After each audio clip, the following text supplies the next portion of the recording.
Welcome to a ScribeShadow tutorial video. In this video, we'll show you how to manage glossary rules. Glossary rules are tied to a target language. Start by choosing the language whose rules you want to review. Here we are using German as the example. The glossary you see now applies to this book's German edition. The glossary area is where you protect names and force preferred translated terms. Language-specific guidance is nearby for broader tone or style instructions. Open Manage never translate when a word or phrase should stay exactly as written. This screen groups terms by scope. Book terms affect this book. Series terms affect every book in the series. And account terms are available across your account. Add character names, place names, invented objects, brands, or other terms that should not be translated. Review existing terms before translating. Edit or delete anything that is outdated, too broad, or no longer applies. After Never Translate is set, review Always Translate for terms that need a specific target language wording. Open Manage Always Translate when a source term should consistently become one exact translated term. Always Translate pairs are useful for magic systems, organizations, technology, repeated terminology, and names you intentionally localize. Enter the source term on the left and the preferred target language wording on the right. Avoid using this for ordinary words unless consistency is critical. Use the list to review, edit, or remove pairs before translation. A bad pair can force awkward wording throughout the book. If a term appears across multiple books, move it to the series level. That keeps terminology consistent without recreating the rule on every title. Manual rules are one option. AI Glossary Scan can also suggest terms for you to approve.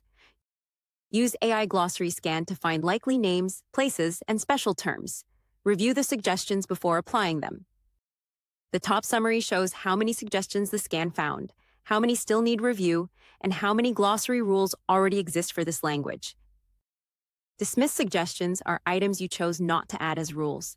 Covered suggestions are already handled by the series glossary, so they stay locked here instead of creating duplicate book-level rules. Use these tabs to move through the review states. Start with pending, then use applied, dismissed, and covered when you need to audit earlier decisions. Search narrows the list by term. Sort can bring frequent terms to the top, and filters help you focus on uncertain suggestions, multi-option suggestions, or a specific rule scope. The list shows the suggested term, the AI recommendation, occurrence count, and a short reason. Review this context before accepting anything automatically. For each row, choose whether to add an Always Translate rule, a Never Translate rule, or no rule. For Always Translate, check the target wording and adjust it if the suggested translation is not the term you want. Use the row. Apply button when you want to accept just one suggestion after reviewing it. Select this page when you want to apply a batch of visible suggestions. This is useful after filtering the list down to terms you trust. Choose Scope before applying suggestions. Book affects only this title. Series affects every book in this series. An account should be reserved for terms you use broadly across projects. The automatic handling choice controls how cautious ScribeShadow should be. Apply Confident is safer because it leaves uncertain or multi-option items for manual review. After scope and automatic handling are correct, Auto Apply AI can apply the remaining safe suggestions in bulk. Review any leftover pending items manually.